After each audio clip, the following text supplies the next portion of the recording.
Hello everybody, it's your friendly digital technology librarian, Christy here. We've reached another Friday, so of course I have another Film Rec Friday ready for everybody out there.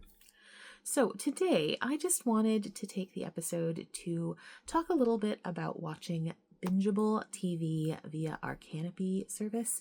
So if you are not already familiar, Kanopy is a really wonderful streaming service that Milan-Berlin Library cardholders have access to.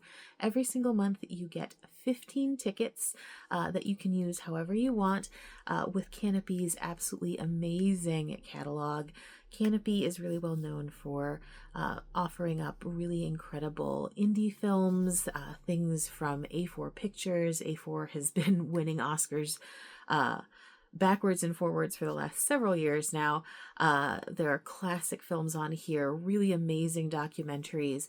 There are a lot of short films and titles that you won't find anywhere else on any other service, and you have access to all of that just with your Milan-Berlin Library card.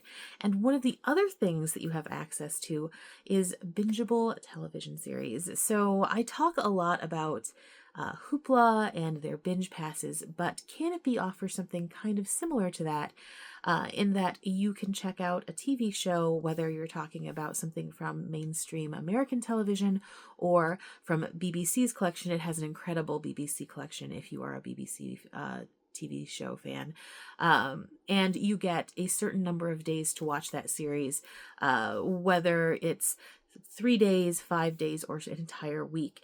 And you have unlimited views, so you can watch an episode over and over again, or you can just try and watch the entire show. And it will vary as to how many tickets it costs depending on how many episodes, but for the most part, with 15 tickets, you can usually get at least 3 or 4 series in per month. So just something to keep in mind. I have a handful of recommendations for you today that I'm just going to go over really quickly. But yeah, definitely, please explore the Kanopy service. It is so much fun, whether you are a mainstream film fan. We have a great collection of Warner titles on here. If you like those really awesome art house indie features, a lot of really cool underground horror films if you're a horror film fan like I am. But yeah, check out the catalog. It's super cool. If you happen to have kids, it also offers this thing called Kids Unlimited, which means you can hop into that particular kids friendly portal. Only things on there are going to be family friendly, and you have unlimited checkouts on those. So there's Classic Reading Rainbow on that portal, and you can you set your kids in front of it and let them watch as much as they want, and it's not going to use up any of your tickets because, again, Kids Unlimited, much like the name sounds, is totally unlimited viewing as you might wish. So in any case, I'm going to go ahead and get to the recs, so hopefully you'll find something you enjoy. Okay, first up is perfect for any of the Jane Austen fans out there. If you have not ever seen 1995's classic miniseries version of Pride and Prejudice, you absolutely have to check it out on Kanopy. It's 6 episodes. This is Andrew Davies' multi-award winning show. I mean, all 6 episodes are 100% worth watching multiple times, and I have. It also stars Colin Firth as Mr. Darcy, probably the most iconic portrayal of the character, and Jennifer Elle as Elizabeth. They have ridiculous chemistry. There's a reason this is sort of the gold standard adaptation of Pride and Prejudice, and it's just sort of that very BBC style production, really solid acting. The script is so well done on this one. And then the production values are great. It's definitely from the 90s. You can absolutely see as far as how stylistically things were done at that particular time, but I think it's aged really well. I mean, it is also a period piece, so costuming is going to be costuming as long as it's a particularly envisioned version of that period of time in England. But yeah, really what you're getting from this is that chemistry between Firth and Ella. It's just a step above everybody else's. So for this 6-episode series, because each episode is pretty long, you get 5 entire days to view the whole show. With the within that 5 days, if you want to watch the episodes over again, you absolutely can. It's unlimited viewing, and it only will cost you that initial set of tickets, and then it's yours to watch however you would like within those 5 days. So yeah, if you are a Jane Austen fan, if you love period pieces and you've not gotten to see it yet, or if you just want to revisit it, make sure you check out Pride and Prejudice on Kanopy. It is absolutely well worth the tickets. Okay, if you are more of an American television series fan, make sure you absolutely check out 1999's Freaks and Geeks on here. I absolutely love this series. It came out when I was a senior in high school, and I loved it then, and I still love it today. It has a phenomenal cast, many of whom are household names at this point, but nobody knew who these kids were at the time. You have a ridiculous team behind the scenes as well. If you like modern day comedies, you probably know these names that I'm about to list off. So in Freaks and Geeks, we are following this sort of ragtag group of teenagers who are navigating high school life in Michigan in the 1980s. One, you get the fabulous 1980s fashion, and coming from someone from the 90s, I was born in the 80s, but I grew up in the 90s, obviously, which is known for some pretty ridiculous fashion. Nothing to me says amazing and ridiculous like 1980s fashion. So you've got that right off the bat. But you also have this cast that's made up of, and I'm not joking here, you've got James Franco, Jason Segel, John Francis Daley, Linda Cardellini. I mean, Busy Phillips. Like, these people are massive stars today. And then you've got the team that put this whole series together. It was created by Paul Feig, Bridesmaids, The Heat. Like, this is a guy who knows how to put together comedy.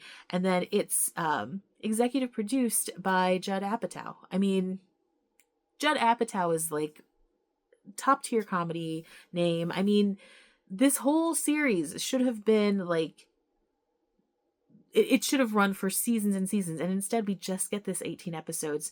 So each individual episode is a total gem. What I find especially interesting about this is that it plays really well with both the comedy and the drama of situations. Like, you're absolutely laughing out loud, both at the acting and then the storylines, but then there's some really heartfelt moments that one wouldn't necessarily expect. Especially not coming from Apatow and Feig. For me, like, I don't watch their movies and generally think like heartfelt and sweet. Like, yes, there's like there are definitely moments that are beats with more emotion to them than others, but like this series did such a good job, and it really is such a shame that it only ran the one season because it is so excellent, and the chemistry between all of the actors is so good. It really is very much an ensemble piece, and you get to see, you know, how the acting evolved for everybody in this particular show. I mean, James Franco, like, this was like the first thing that I ever saw him in, and he's like a big deal now. I mean, it's so like the same with everybody else in the cast, and it's wild to think that they were all in one thing together before they were famous. So if you would like to watch a piece of like comedy TV nostalgia, and if you want something that's really just an excellent 18 episodes, if you are wanting to sort of revisit that sort of high school comedy dramedy kind of situation that doesn't necessarily have a teen audience, because this is definitely something that, like, I know that my dad watched. He thought it was hilarious. So if you want something that's kind of multi-generational as far as entertainment value goes, make sure you check out Freaks and Geeks. Again, 18 episodes, 7 entire days with your tickets. Definitely worth it, and absolutely worth a laugh. Okay, my final recommendation for today takes place back across the pond in the UK, and that is for The Office seasons 1, 2, and the Christmas specials. They ran from 2001 and 2003 and are absolutely fantastic.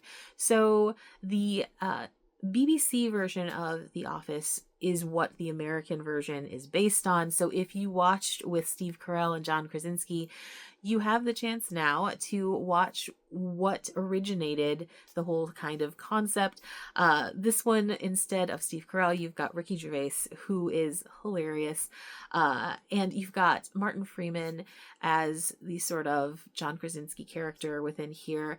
You've got the same sort of mockumentary vibe going on, and it's just so good. I actually saw this before I saw the American version, so it actually took me a little while to get into the US adaptation, simply because I was used to the tone of the UK version.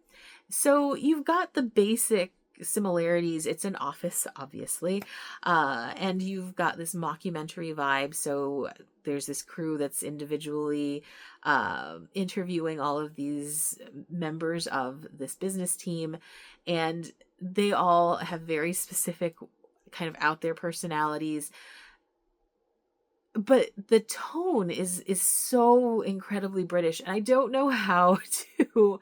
I hope that you understand what I mean when I say it's just very, very British, but it's so enjoyable.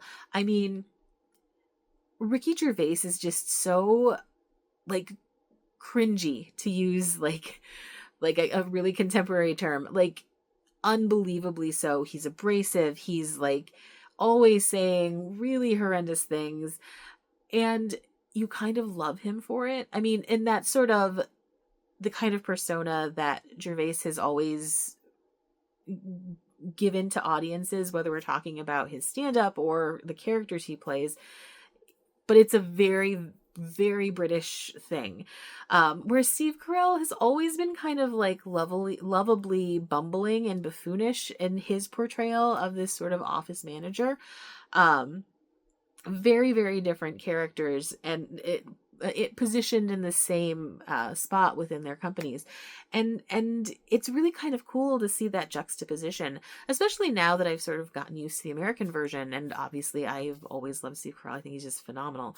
And to be able to compare the characters and how each archetype kind of fits in with the storylines. Each season is its own checkout. Each season, seasons 1 and seasons 2 have 6 episodes each. Each season you have 72 hours to view them. They're half an hour. They're actually a little bit shorter than half an hour each, so you can absolutely get through them all in one checkout. And then the Christmas specials, I believe, are a little bit longer. I can't, in all honesty, remember right off the top of my head, but there are 2 of those, and it's just a fun watch that you can fly through in like a couple of weeks, or even less if you have like some downtime. But it is absolutely delightful. It's ridiculous. It's like this dry, marvelous kind of humor a lot of times, and I just enjoy it so much. So if you like very British comedy, if you enjoy the idea of being able to compare the American version to the original source, make sure you check out the seasons available to you on Kanopy. It's absolutely worth a check out, and it's just a guaranteed giggle fest. Okay, so those were my bingeable TV recommendations for this week. If you happen to have any TV series that are available on Kanopy that you want to recommend, make sure you pop those down in the comments. I'm sure everyone would be super appreciative of that. Or if you have any recommendations for upcoming themes, definitely share those ideas. I'm always looking for help with that. As always, thank you so much for joining me. This was really delightful and fun to get to go through these TV shows that I had either seen before or just recently watched, and just really get to comb through that part of the catalog. So again, thanks so much for watching, and hopefully I will see you next time. Bye-bye.